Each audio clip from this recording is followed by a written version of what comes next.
Welcome to the IT Career Energizer podcast.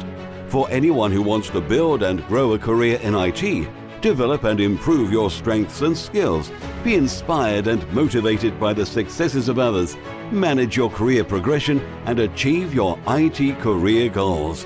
And now, your host, Phil Burgess. Welcome to episode 297 of the IT Career Energizer podcast. My guest on today's show is the Executive Vice President for Industry Relations at CompTIA, as well as CEO of CompTIA's Tech Careers Academy, where she is responsible for elevating the association's public profile amongst its membership and across the IT industry. And prior to joining CompTIA in 2011, she had a 25-year career with United Business Media's Everything Channel. So it's my pleasure to welcome to the podcast, Nancy Hammervik. Thank you very much, Phil, and thank you to our listeners who are tuning in. So, Nancy, that's very much a high-level understanding of what you do. Could you maybe expand on your role at CompTIA and maybe tell us a little bit about the organization and what it does? Sure. So I actually have a dual role at CompTIA. I've been with CompTIA for 10 years now, and I head up the membership organization of our trade association. We are the IT industry's largest global trade association. And most recently, I've expanded my role, and I'm really excited about it, that I get to head up CompTIA Tech Career Academy. And CompTIA Tech helps people get trained for and get placed and succeed in IT jobs. It is training to provide folks with an on-ramp to start a very successful career in tech. We are part of CompTIA, and we offer a 16-week online program that's an offshoot of the IT Ready program that was started by our Creating IT Futures Foundation, and that's CompTIA's charity arm.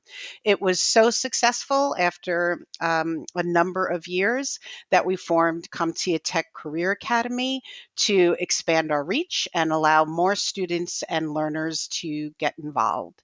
And so CompTIA Tech offers the IT Ready Technical Support Program that will train an individual for an IT help desk job and kind of be the launching pad for a career in tech. And the vast majority of our students get placed into jobs.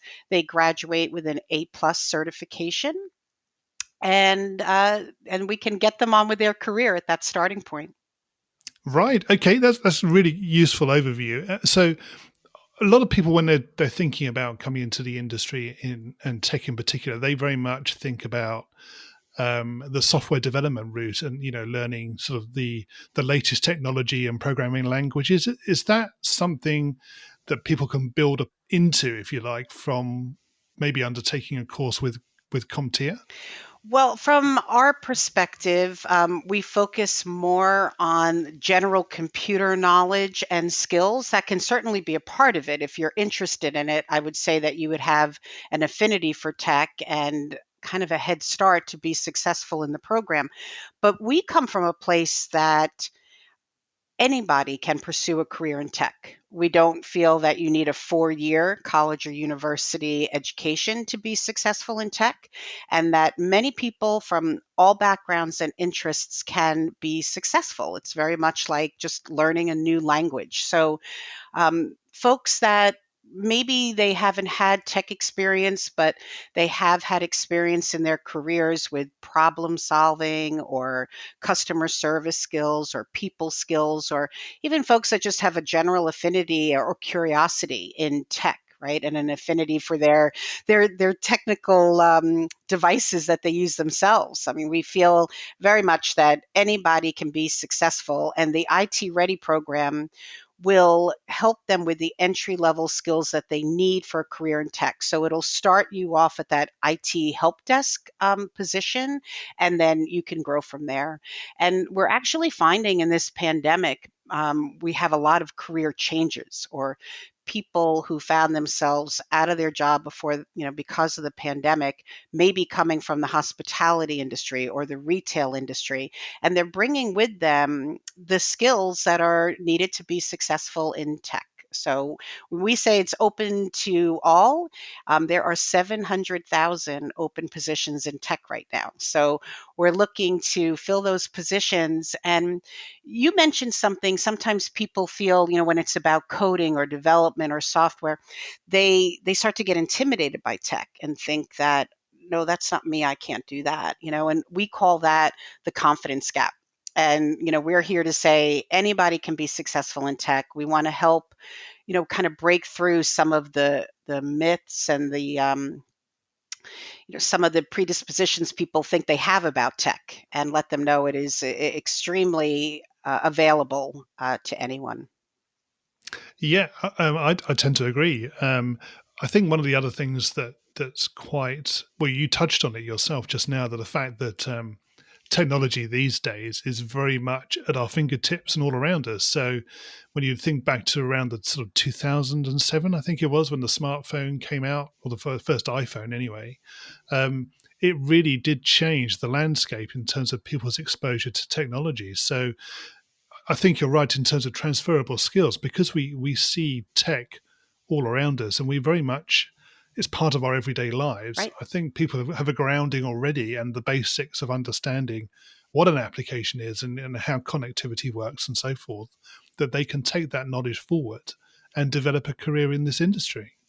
100%. I mean, every day as you're downloading an app, or you're giving commands to your personal device, or you're searching through Google for something, you are interfacing with technology. And not only are we engaged in our personal lives, but any industry you enter now, you will need to have a basic understanding of tech. Every single industry is being driven by tech. So when you can marry technical expertise with your interest in hospitality or retail, or it could be fashion or music or whatever it might be, this is actually also an on-ramp into any industry you have a passion about. And when you have the skills of tech behind it, you can write yourself a really nice career. Yeah. So I think you picked up on a really good point there about people transitioning in from different industry sectors as well, because they can use that as leverage, presumably after they've done your course, for example, to get maybe a job or a role back in that industry, but within the tech side of it. 100%, right? So, whatever you've been doing, you keep that on your resume to show your understanding and your knowledge and your experience in that industry. Then go out and get the technical training, earn the certifications that validate your skills, and come back and you're adding more value, to that role in that organization. So, we say that that's where the magic happens, right? When you can marry the skills with your passion in an industry, and just take off from there. I have a 23-year-old son, and I'm saying no matter what industry you pursue, make sure you have a good basic understanding of tech, because you'll always have a job in that Yep, industry. absolutely. I'm just thinking around that. So if somebody is now currently within an industry sector, but not necessarily working in the tech field, is there any advice you might give them in terms of, maybe increasing their exposure to technology within their industry? Yeah, so, definitely make some connections in the IT department, right? Build some relationships there. Be inquisitive. Companies are constantly updating their infrastructures and adding new software. And I actually have somebody on my team that every time we bring in a new platform, they actually do the research and look up the company and understand, what are the capabilities of this platform and what are some of the things that they enable, and just take it a step further so that you understand, what you're working on and what you're working with. And I just recommend that you make those connections in the IT department, make a friend, and they love to talk to you about what's happening in tech, and all the speeds and feeds and applications, and ask questions and learn, and just try to push past that intimidation sometimes that we have, that, oh, tech is all STEM or engineering or math. It's really not. It's about, everyday applications and solving problems, right? So just be inquisitive and try to understand how tech is doing what it's doing in the company. Yeah. No, that's very good. So in terms of somebody maybe taking that next step, if you like, after they've done that, so obviously, CompTIA provide training. So how important do you feel getting that basic training in place, that foundation? How essential is that before you sort of try to get your first job? Yeah, so it's very essential because you will find that inside the IT department, it is very fast paced. You just kind of need to jump in and start executing. So you need to bring with you the basic understanding that we teach you at CompTIA Tech of the foundations and the platforms and what the computer is doing. Our training course will help you land a job at the IT help desk, right? So that's where we feel is the entry level position. In that role, you're going to be getting lots of questions, from your users and folks in the company about why their computer isn't working. So understanding the components and the devices and what does what in that computer. You're not really, if you're going to jump into a help desk job, you're not going to be able to get that training on the job. They're going to expect that you come to that job with that basic understanding and level. So that's where we start people. We give them the foundational type of expertise that they need. Taking the A+ certification test will validate that you have that basic understanding of the IT infrastructure, and then once you're in that role, you can absolutely build on it from there. Lots of companies are really good about upskilling employees in tech. They need to keep their techs, relevant with the fast-paced, ever-changing, industry of tech. So come in with that entry level, and then most companies will support you and take it from there to continue upskilling you, especially if you show the interest and desire. And at CompTIA, we also have a portfolio of other certifications. You might continue on and work towards your Network Plus or Security Plus. There's just so many wonderful opportunities in cybersecurity right now. So if you're interested in a career in tech, I would advise that you're committed to being a continual learner, that you're going to continue in your learning and training and keep your relevance in the industry. Yeah, I think that really is an important point to make because, as we all know, the tech industry and IT in general just continues to evolve and move. And you may learn a technology this year, but who's to say that won't be out of date or redundant within a couple of years? So, understanding what the sort of the current technology um, strategic vision might say for different companies is very important to understanding how to keep your skills up to date. Yeah, I recently saw a presentation from an executive at Microsoft, and she shared, based on their research, that 90% of the skills that we're going to need in tech in 5 years, in just 5 years, 90% of those roles have not even been invented yet.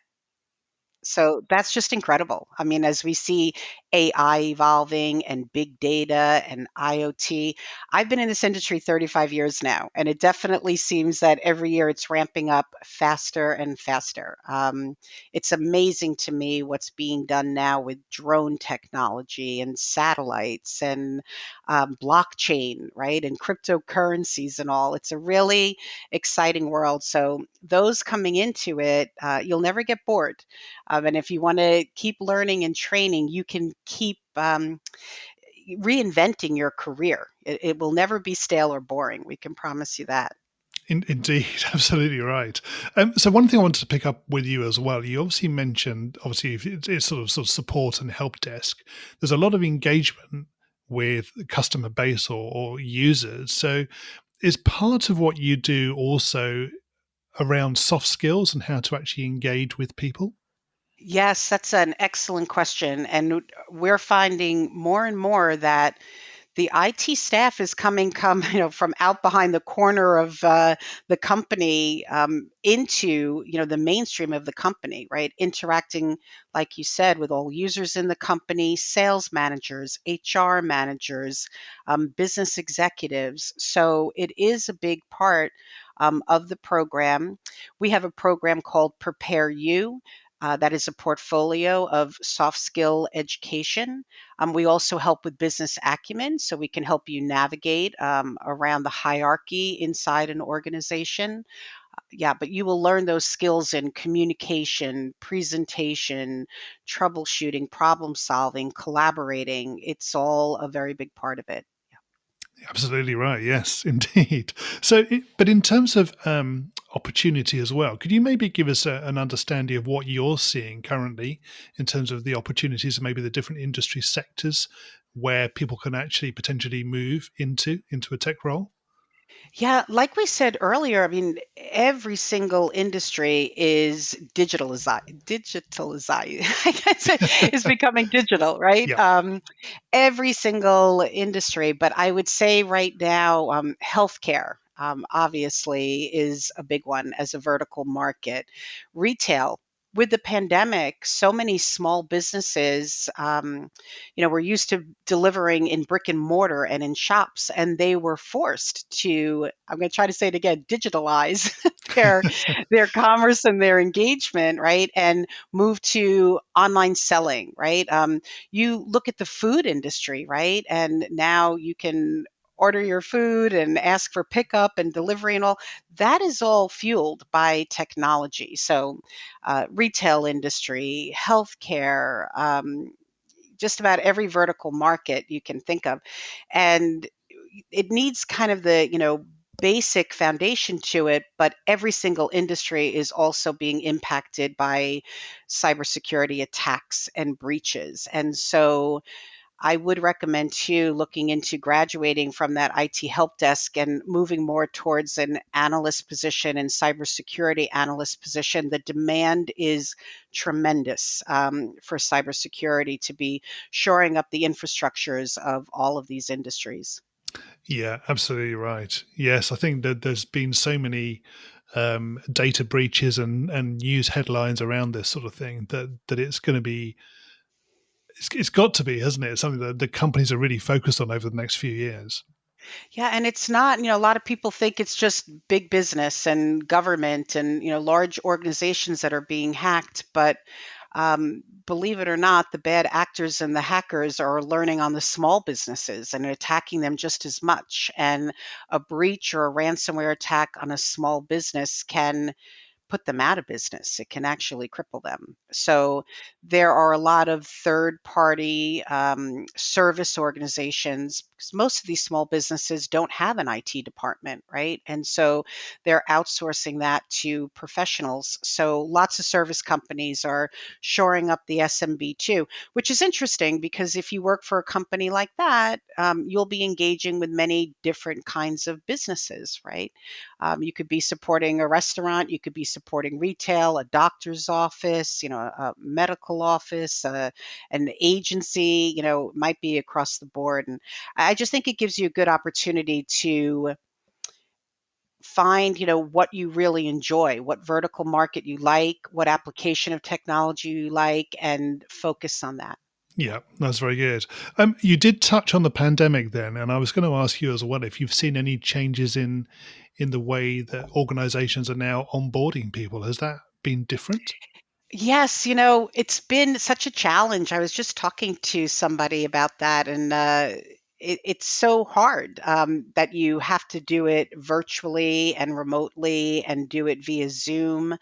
Um, this is a big challenge that our workforce has all gone digital and remote, right? So everybody's kind of running their own office, and their own offices need to be secured as well. So there's lots of opportunity around servicing this remote virtual workforce.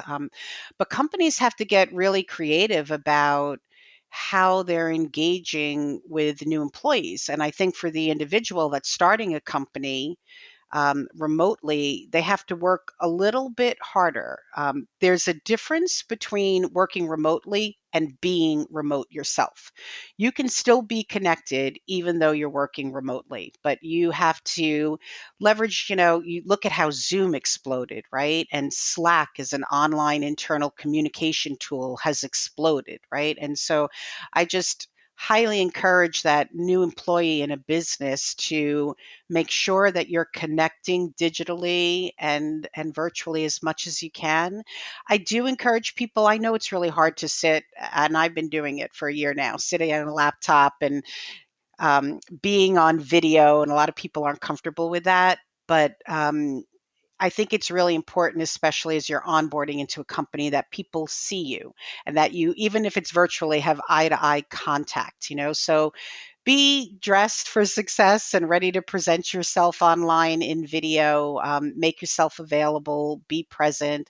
And I think the companies also have to work really hard at making sure that individual is feeling plugged in and embraced. And yeah, I think all managers have to.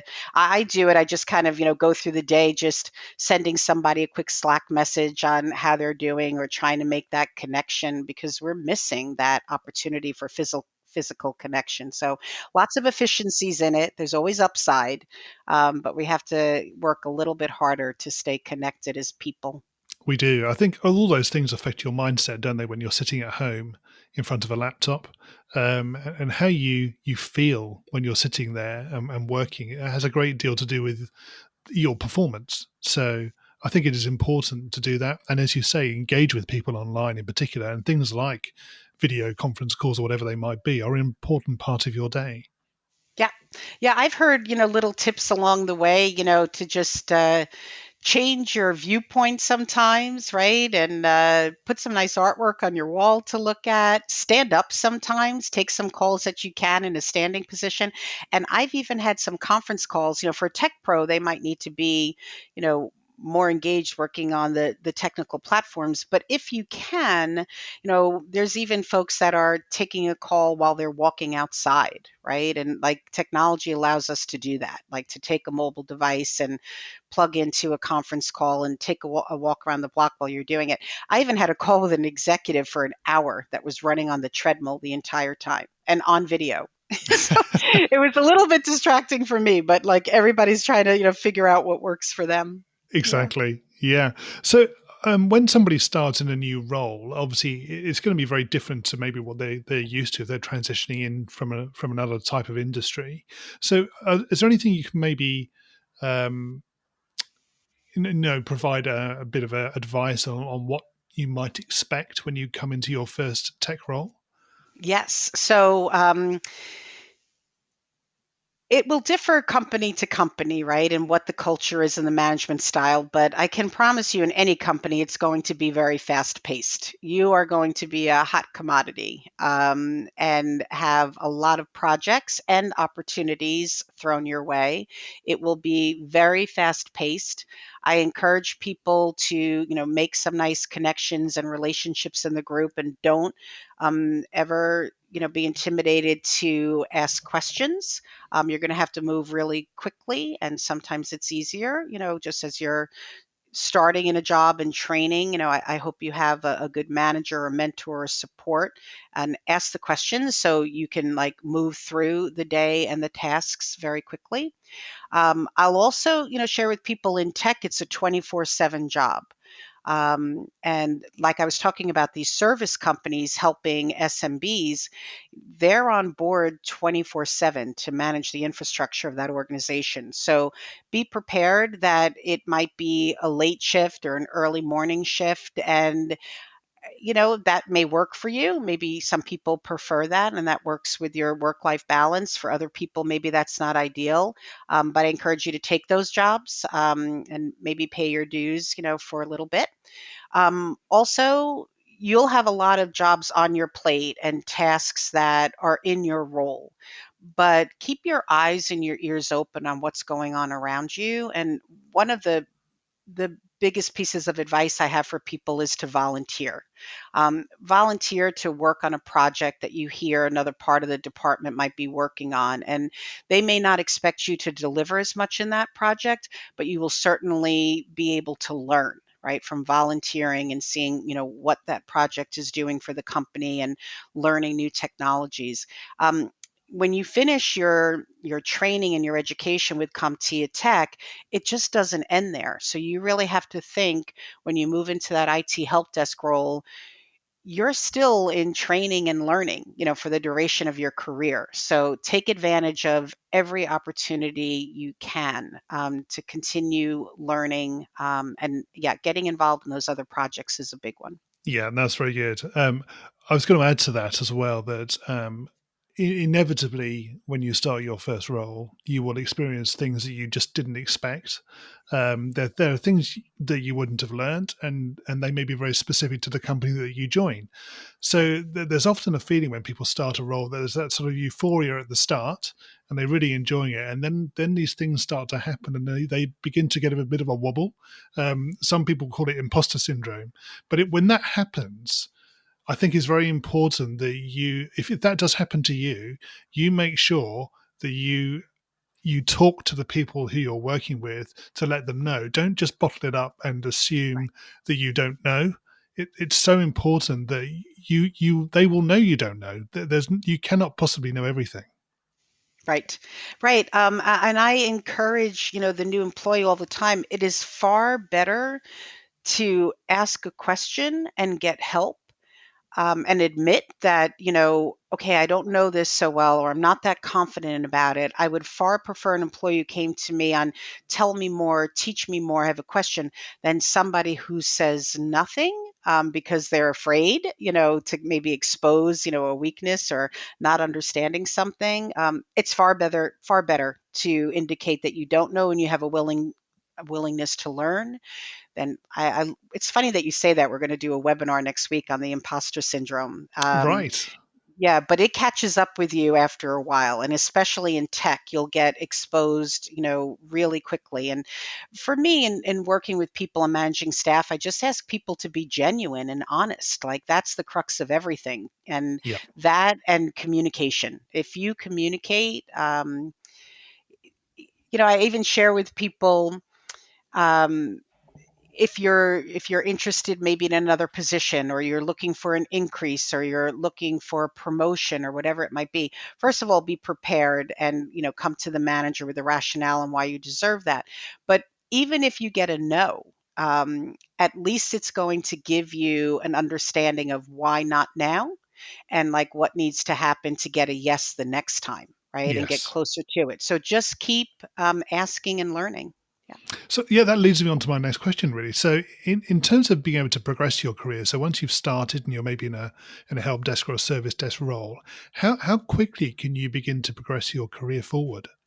Yeah, so very quickly. And actually, I feel that the sky's the limit, but it's up to the individual, right? So if you are demonstrating to the organization that you can master the task at hand right now, it is very likely that they are going to need folk kind of up the career ladder, right? And they're going to need folks on bigger projects or more complicated projects. And um, not that I'm advocating that people move from one company to another, but if you ever feel like you've hit a ceiling, somewhere, I just want to remind people that there's a huge demand for tech jobs out there, right? So, in the company that you're in, just keep learning and growing and indicate to the people around you that you have an interest in growing your career.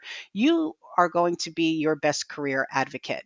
When I was younger and I started out, um, in tech and in this industry, and just how I was raised, I just always felt like if I work hard enough, people will notice, and I'll be rewarded, for my good work.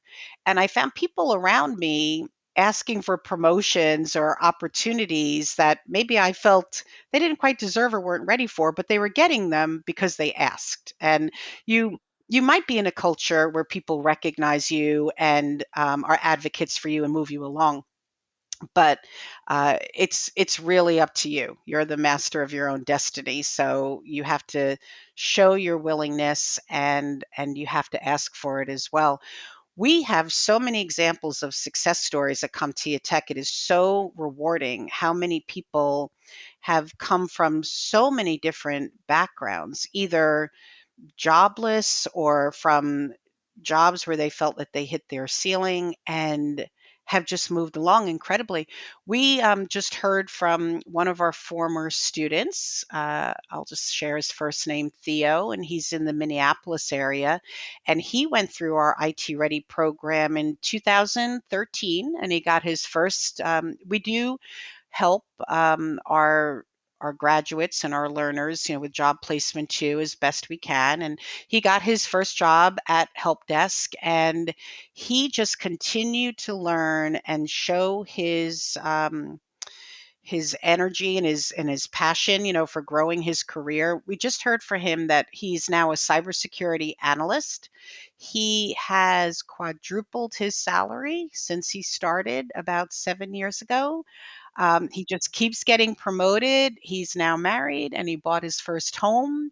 And that's a long way from where he was when he joined us. And that was in 7 short years. The average salary right now for tech is over 120,000 US dollars. So yeah, you may start at that help desk and be that late shift and be paying your dues, but again, the opportunities are limitless and it's going to move as fast as you want it to.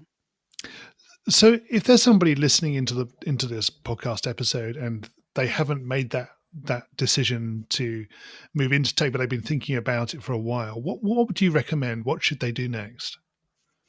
Well, go to the CompTIA Tech website at comptiatech.org and just read through what the training entails. Like I said, it's a 16-week program, part-time, Monday to Friday. We also have 5 brick and mortar campuses. Unfortunately, they're all online now because of the pandemic, but we also have more dedicated intense courses that are full-time in 8 weeks. But get an understanding of what's expected of you, what it'll be like. Read the testimonials from the other students that are on there. We have a lot of success stories and it's extremely inspirational. You can reach out to me or anybody on the CompTIA Tech team. We have student advisors. We have a sort of an assessment test that you can take that will validate your potential to be successful in a tech career and your aptitude for tech. And just talk to people, right? And you can just come directly to CompTIA Tech and talk to anybody on our staff, and we'll counsel you and we'll support you. I would just encourage you to go for it. If you're thinking about it, there could not be a more exciting or lucrative career to enter right now. We've said a couple of times now that every single industry is being driven by tech. Anybody can learn tech. We've proven it over and over again with our learners. Don't be intimidated by it. Give yourself that chance, but be committed, right? You have to be committed. I'm going to do this 5 days a week, short term, 8 weeks or 16 weeks, but give yourself the opportunity and go for it. And not only will you wind up with a good paying job, a fast paced job that's very interesting, you will always be marketable. Even if something happens, where you might lose your job or get downsized, you can always work as a contractor. You can always work as a consultant. Like once you have those technical skills, nobody's going to take that away from you. And you can make yourself available to other organizations or even be an outside contractor and service technician for other organizations. So I would just say, learn as much as you can about it. Maybe try to talk to other people that, are in a tech position and we can help connect them. We have a group of alumni that offer themselves, to talk to prospective students and let them know about their experience. So reach out to us. If you're thinking about it, I just ask you to reach out to me. You can find me on LinkedIn or go to anybody at CompTIA Tech and we'll help make the connections for you. Great. Thank you, Nancy. That was fantastic. So, yes, I really just want to say thank you for taking part in the IT Career Energizer podcast. It's been a fascinating discussion, and I really appreciate you being here. Thank you for having me. Thanks very much, and hope to talk to you again soon. Hi, Phil here again. Now, if you thought about being a guest on the show yourself, or you have somebody in mind that might be a good guest, please do let me know. You can reach me on Twitter, where I'm at PhilTechCareer, or you can find me on LinkedIn, or you can even contact me through the website, which is itcareerenergizer.com. Thanks again for listening, and have a great week. Thanks for listening to the IT Career Energizer podcast.